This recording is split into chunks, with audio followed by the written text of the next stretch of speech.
Mas e aí, muita ansiedade pro filme, pro trailer de Homem-Aranha 3? Tá a fim de sair da zona de conforto e conhecer um pouco mais sobre esse herói tão sensacional que é o Homem-Aranha? Então eu vou passar aqui algumas dicas de leitura de como começar a ler o Homem-Aranha agora, totalmente do zero se você nunca leu. Então fica aí!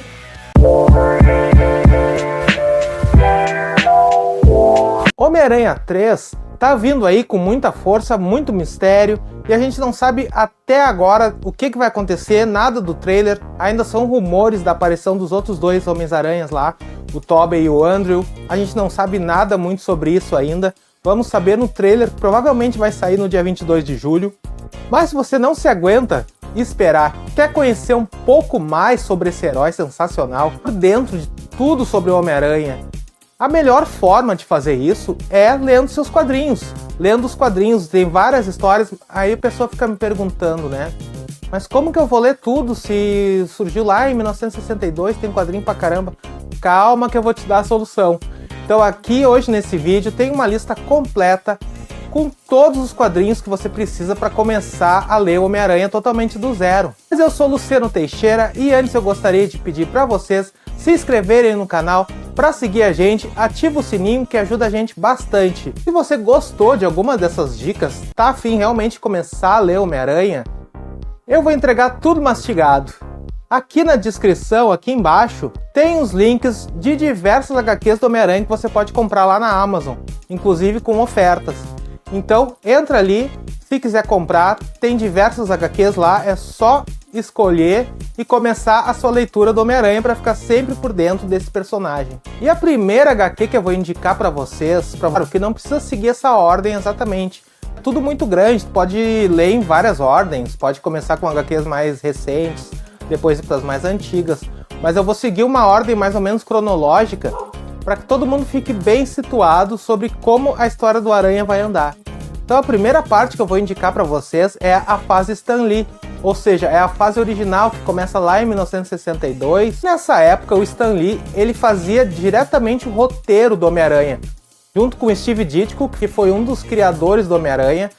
Inclusive Ditko, ele criou o design do Homem-Aranha, ele que desenhou o Homem-Aranha. Então era o roteiro original e o desenhista original. E essas primeiras HQs, elas definem o conceito de aranha até hoje. Tudo que é o que a gente vê sobre o Homem-Aranha hoje em dia foi criado naquela época. Basicamente todas as ideias, como aquela história de com grandes poderes vem grandes responsabilidades, o fluido de teia do Homem-Aranha, diversos personagens, foi tudo, a base toda foi criada ali. Um pouco depois disso veio a fase Stan Lee de John Romita. Essa fase também é sensacional porque apresenta diversos personagens que você conhece até hoje, como Mary Jane, Gwen Stacy, Harry Osborn, e diversos personagens assim são apresentados com histórias realmente sensacionais. Para mim é uma das melhores fases do Aranha até hoje. Temos algumas histórias assim que são realmente muito boas dessa época, que é Homem-Aranha Nunca Mais, que essa é a história clássica do Homem-Aranha. Você conhece aquela ilustração do Peter uniforme na lixeira?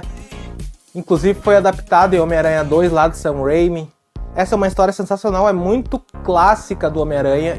E também tem uma outra história que é sensacional também do Homem-Aranha, uma das mais importantes e que ditou toda a fase do Homem-Aranha dos anos 70 pra cá, basicamente, que era Como Era Verde o Meu Duende. E essa história é quando o Duende Verde descobre a identidade do Homem-Aranha e também o Homem-Aranha descobre que ele é Norman Osborn, o pai do seu melhor amigo.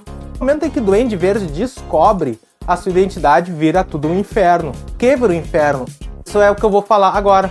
Vira um inferno porque aí vem aquela fase da morte da Gwen Stacy. Sim, que todo mundo conhece muito pelo filme do Espetacular Homem-Aranha, Espetacular Homem-Aranha 2, na verdade.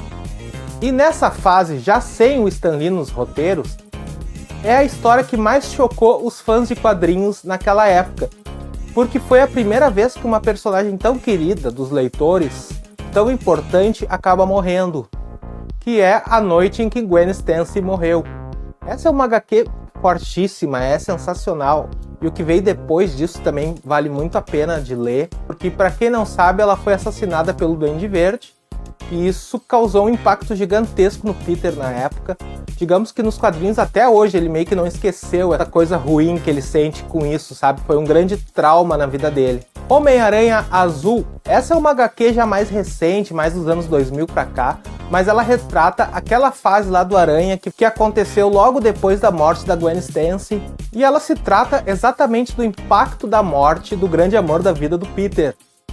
E essa HQ nada mais é que uma declaração de amor do Peter a Gwen, que morreu, e ainda aquele luto que o Peter tinha na época pela morte da personagem. Essa HQ, ela mostra uma triste história de que Peter nunca esqueceu da personagem. Essa HQ também é muito boa, sabe? Mostra realmente o luto do Peter. Então vale muito a pena ler, para quem quiser entender um pouco melhor sobre isso, sobre essa fase do Peter, para não ficar só daquela coisa do moleque lá do Homem-Aranha da Marvel, do jeito que tá agora, que o grande luto dele é a morte do Tony Stark. Guerras Secretas. Essa história não é focada toda no Homem-Aranha, inclusive ele faz uma participação até não muito grande, mas ela é fundamental para entender a cronologia do Aranha a partir dos anos 80 e o que veio depois. Por quê? Simplesmente aqui é onde o Peter tem contato pela primeira vez com o simbionte alienígena, que ele usou de uniforme, aquela fase do uniforme preto, e depois criou o Venom, um dos seus maiores inimigos. Então não deixe de ler Guerras Secretas, porque é uma saga muito boa, com praticamente todos os heróis da Marvel, e tem esse desfecho pro Aranha aí. O nascimento de Venom, agora sim. Quando o Aranha tá usando o uniforme preto e descobre que o seu comportamento está alterado, ele está muito violento, ele faz testes lá com o Quarteto Fantástico e a partir daí ele descobre que o uniforme altera a sua percepção, ou seja, deixa ele muito mais violento que o normal. Então ele tenta se livrar desse uniforme e depois de um tempo ele consegue. O problema é que esse uniforme cai exatamente em Ed Brock, que era um repórter fracassado que culpava o Homem-Aranha pelos seus fracassos. E a partir daí, Ed Brock descobre a identidade do Homem-Aranha e a vida do Homem-Aranha vira de cabeça para baixo e vira um inferno de novo, igual como foi em Duende Verde. E aí, Venom se torna o grande vilão do Aranha nos anos 90, antes daquela coisa anti-herói e tal. Ele era um vilão realmente muito tenso. Mas eu acho que era isso, pessoal. Se você gostou desse vídeo, ter mais indicações de leitura do Homem-Aranha para continuar essa lista, se inscreve aqui no canal, assiste o vídeo, deixa um like que eu volto com a parte 2. Sigam a gente nas nossas redes sociais. O Instagram é @podgeeks e o Twitter é @podgeek1. Então era isso, pessoal. Valeu!